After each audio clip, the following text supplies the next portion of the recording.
आइए अति रोचक समाचार आपके सामने प्रस्तुत करें। मणिपुर जल रहा था, हिंसा हो रही थी, सब कुछ हो रहा था, किंतु मोदी ने कोई ध्यान नहीं दिया और न वह जाना उचित समझा। 2.5 वर्ष बाद मोदी जी अचानक मणिपुर जाने के लिए तैयार। 3 घंटे का उनका कार्यक्रम था और मज़ेदारी की बात रही कि मणिपुर की जनता ने मोदी जी को बहुत बहुत बहुत धिक्कारा।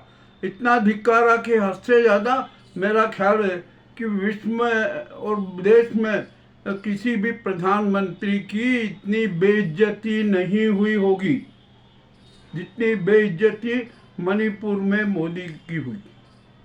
वे इम्फाल पहुँचे, जहाँ उनका हेलीकॉप्टर उतरना था ना, वहाँ पर जनता ने आगजनी कर दी, भयंकर आगजनी कर दी। इतना जनाक्रोश हुआ कि हद से ज़्यादा। तो एसपीजी को, उसको सेना को पूरा संभालना पड़ा कि आखिरकार ये क्या होगा, कैसे क्या होगा। उसके भी हाथ पांव फूले, जैसे तैसे जनता हटी कि वो कुछ हुआ। अब इम्फाल जैसे ही मोदी जी पहुँचे तो वहाँ पर जो सड़कों के दृश्य आए ना, वो भी बड़े विचित्र थे। तो वहाँ की सरकार ने, अब पीएम आए तो प्रायोजित कार्यक्रम तो करते ही हैं, वो करना मार, वो सड़कों पे तो तिरंगे की वो लगाई, ये लगाई, और न जाने क्या क्या खूब नाटक किए। किंतु हुआ क्या कि जो भी जितने वीडियो आए ना, कि एक आदमी, एक व्यक्ति वहाँ पर सड़क पर नजर नहीं आया, एक व्यक्ति भी। मोदी जी भी अच्छे क्या करे क्या नहीं करे, किसको हाथ हिलाए, क्या करे। और जो उनकी सभा स्थल थे ना, वहाँ की कुर्सियाँ भी खाली। मामला बड़ा विचित्र हो गया। अब यहाँ पर हुआ क्या, सम्मान तो करना था, सरकारी सम्मान होना था, तो प्रायोजित होना था। तो मोदी जी के स्वागत में जो डांस वांस होना थे, ये होना थे, सब रद्द हो गए, कोई कुछ नहीं हुआ। अब सरकारी जो तंत्र वो भी परेशान कि क्या करें। तो वहाँ पर कुछ बच्चियाँ थी, कोई आए, उनको मंच पे बुलाया गया। मोदी जी ने जो अपना बहुरूपिया नाटकपन है वो दर्शाया, सब कुछ किया। और मज़ेदारी की बात ये हुई, जब मोदी जी वहाँ उद्बोधन देने लगे और जनता से, वहाँ के पीड़ितों से संवाद करने की बात हुई ना, तो उनका माइक बंद था। अरे माइक क्यों बंद था भाई?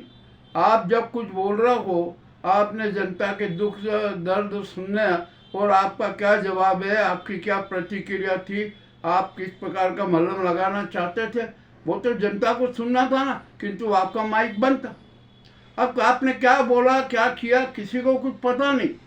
यही हालत आपने पंजाब में की थी। तो ये नाटक क्यों, ये छाती षड्यंत्र क्यों, आपका माइक क्यों बंद हुआ? ये तो शर्मदायक बात है ना। यदि प्रधानमंत्री कोई उद्बोधन दे रहा है या कुछ बात कर रहा है और उसका माइक, और माइक हाथ में लेकर बात कर रहा है और उसका माइक बंद होना, ये अपने आप में शातिर षड्यंत्र हुआ ना। ये तो शातिर षड्यंत्र। आप 8,500 करोड़ की सौगात देने के जा रहे थे, वो कर रहे थे, जनता ने तो वहाँ आपको धिक्कार दिया, आपको नकार दिया। कोई आदमी आपका स्वागत करने के लिए तैयार नहीं।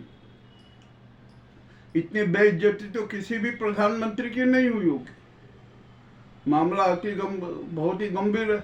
अब जब मोदी जी ने देखा कि ये तो यहाँ पर यह हालत है और मैं अगले कार्यक्रम में जाऊँगा तो वहाँ पर क्या बेइज्जती होगी, इतनी बेइज्जती होगी कि हद से ज़्यादा। तो शर्म के मारे, और शर्म के नहीं, डर के मारे उन्होंने अपने सारे दौरे रद्द कर दिए, आगामी कार्यक्रम ही रद्द कर दिए 3 घंटे में। और वहाँ ये अमित शाह ना एकदम बेचैन हो गए कि अरे इतना बड़ा वो हो गया अपमान, अब क्या होगा क्या नहीं होगा। तो उन्होंने सेना को भी लगाया, न वो लगाया, न कुछ भी किया, परंतु परिणाम कुछ भी नहीं। न जनता आई, न जनता ने कोई स्वागत किया, और उनको मोदी जी को धिक्कारा। और उनके आने के पूर्व के हेलीकॉप्टर के जो लैंड होना था उस जगह स्थान पे आग लगा दी और हिंसा भड़क उठी। मोदी जी बेचैन है कि अरे वो तो अहंकारी और नाटकबाज भी हैं, बहुत नाटक करते हैं, वो इवेंट भी करते हैं, परंतु मणिपुर में तो इवेंट करना भी भूल गए। अब क्या करे क्या नहीं करे, तो उन्होंने इसी में अच्छा समझा कि यहाँ से वापस चले जाए। तो मणिपुर से उल्टे पांव अपना अपमान सहकर मोदी जी वापस उल्टे मिजोरम में गए। मिजोरम में उन्होंने अंग्रेजी में भाषण दिया, बहुत शानदार अंग्रेजी में भाषण दिया। मैं तो जब मैंने भाषण सुना ना अंग्रेजी में, तो मुझे बड़ा आश्चर्य लगा कि हमारे देश का प्रधानमंत्री इतनी टूटी फूटी अंग्रेजी बोलता है। क्या है? अरे आप हिंदी में बोलते, क्या दिक्कत थी? हिंदी में बोलते आपने मार टूटी फूटी अंग्रेजी में बोली। और वहाँ पर भी क्या है, आपने अपना पूर्वाग्रह जताया। आपने कि कांग्रेस ने ये किया, कांग्रेस ने वो किया, कांग्रेस ने ये किया। अरे आप देश के प्रधानमंत्री हो, आप कोई भाजपा के नहीं हो। आपको तो यहाँ पर जो वहाँ की विकास की बात करना थी, ये करना थी, वो तो आपकी नहीं। आपने अपना पूर्वाग्रह जमाया, तो वहाँ मिजोरम में भी जनता ने है ना थू थू किया। अब क्या करें, अब ये तो है ना, अब ये तो भुस्सा दिया है। 17 तारीख नजदीक आ रही है, ये भपक रहा है, अभी अपने आप को प्रचारित कर रहे हैं। अब ये जा जाके अब ये 17 तारीख को वहाँ मध्य प्रदेश में भी आएंगे, फिर अक्टूबर में भी आने का इनकी योजना है। अब देखते हैं वहाँ पर क्या होता है। और अब मोदी जी को तो शर्म आना चाहिए, उनके खिलाफ कितना माहौल खड़ा हो गया। असम में 20,000 आदिवासी सड़क पर उतर गए, सड़क पर प्रदर्शन कर रहे, भारी भीड़ जमाए।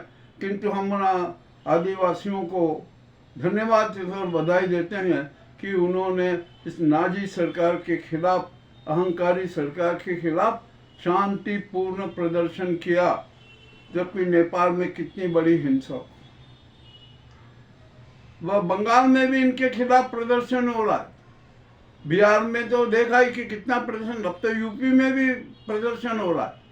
आखिरकार सब दूर इनकी थूथू हो रही है, फिर भी इनकी समझ में नहीं आ रहा। अरे अब क्या होता है, आपको एक बहुत अच्छी बात बता दूं, सीधी सच्ची बात बता दूं, जो स्वयं सिद्ध है कि जब कोई आदमी अहंकारी हो जाता है, उसमें सत्ता का अहंकार आ जाता है, धन का अहंकार आ जाता है ना, तो उसका विवेक नकारात्मक हो जाता है, उसकी सोचने समझने की शक्ति नकारात्मक हो जाती है। यही यार हमारे पीएम मोदी जी का। अरे आप जब 2.5 साल में नहीं गए, तो आपने जाने का क्यों निर्णय लिया? और आप जहाँ जाते हैं वहाँ पर लालच दे देते हो, हजारों करोड़ का ये होगा वो होगा। ये क्या नाटक है? अरे आपने 2.5 साल में जब हिंसाग्रस्त मणिपुर में आप नहीं गए, आपको जाना था ना, तो नहीं गए आप। वहाँ पर जो ये अमित शाह भी एक बार गए थे, कितनी फजीयत हुई, कितनी बड़ी मुश्किल से इनको बाहर निकाला गया। अरे वहाँ पर जिस प्रकार का जो अपमानजनक जनता का अपमान हुआ है ना, उसको सुनकर, अरे उसको देखकर और सुनकर ही आपकी आत्मा उद्वेलित हो जाना थी। आपको कठोर से कठोर कदम उठाना थे, कुछ नहीं हुआ। आप तो चुनाव प्रचार में लगे रहे, अपने सत्तावाद के लिए, सत्ता सुख के लिए। आपने मणिपुर की जनता की दुख को नहीं देखा, उनके जख्मों को नहीं देखा, और आप चुनाव प्रचार करते रहे। यह हालत है आप। तो अब आपका इस देश की जनता है ना, अब आप में विश्वास नहीं करती है। तो जनता का स्पष्ट जनादेश है, आप 17 तारीख को झोला उठाइए और चल दीजिए। और यदि आप नहीं गए ना, तो इसका भी बहुत गंभीर परिणाम होगा। नेपाल से ज़्यादा अधिक भयंकर आंदोलन हमारे देश में होगा। 90% जनता सड़कों पर नजर आएगी, ये भी बात तय है। और वो शांतिपूर्ण प्रदर्शन करती है। और इसका कारण यह है कि कोई जनता का जो विवेक है ना, सकारात्मक हो चुका है। वो हिंसा में विश्वास नहीं करती है, तोड़ फोड़ में विश्वास नहीं करती। और ये गुजराती गैंग है ना, इसका तो चरित्र विचित्र है। यह हिंसा चाहती है, कोलाहल चाहती है, गृह युद्ध चाहती है, देश में हिंसा भड़काना चाहती है। इसका तो अपना चरित्र अजब गरीब है। तो यह इनको शांति से कोई मतलब नहीं है, इनको तो सत्ता से मतलब है कि सत्ता सुख लेना है। अब इनके सामने और भी अनेक अनेक समस्याएं खड़ी हो गई है, जो भी आपको आएगा मैं सब बताऊंगा। अभी तो मणिपुर की स्थिति में जो मोदी जी का अपमान हुआ, जो जनता ने धिक्कारा, उसके समाचार आपको जरूरी में बताना था, अनिवार्य था, वो हमने बताया। हमने वहाँ की जो सड़कों का वो हाल देखा, ये देखा, अरे कोई एक आदमी भी सड़क पर नहीं आया। ऐसा कैसा ये पीएम का स्वागत, और प्रायोजित स्वागत करने वाले जो अफसर है ना, उनकी भी खटिया खड़ी हो गई। वे भी है ना होश को खुआ बैठे। कुछ वहाँ एक प्रायोजित एक छोटे से हॉल में जरूर कुछ कार्यक्रम कर दिया, और उसमें भी मोदी जी ने अपना बहुरूपियापन जताया।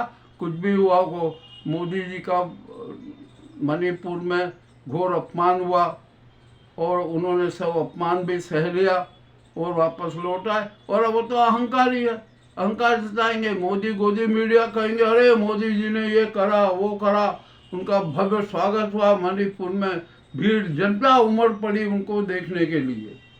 अरे कुछ भी नहीं, यहाँ हमने यहाँ देखा सड़कों पर एक आदमी नहीं था, और भीड़ कहाँ से हो गई। हो सकता है कि हवाई कल्पना वाली भीड़ आ गई होगी। अब ये भी कर सकते हैं ना, मोदी गोदी मीडिया है, वो सब कुछ कर सकती है, वो है ना चाहे जो कुछ कर सकती है। अरे वो तो आकाश में भी है ना भारत को करवा सकती है। वो तो चाहे जहाँ झूठ बोल सकती है, चाहे जैसा गलत काम कर सकती है, जनता को भ्रमित कर सकती है। तो ये मोदी जी के मणिपुर यात्रा का सच आपको सामने प्रस्तुत है। आपको कैसा लगा हमें अवश्य बताएं। बहुत बहुत धन्यवाद।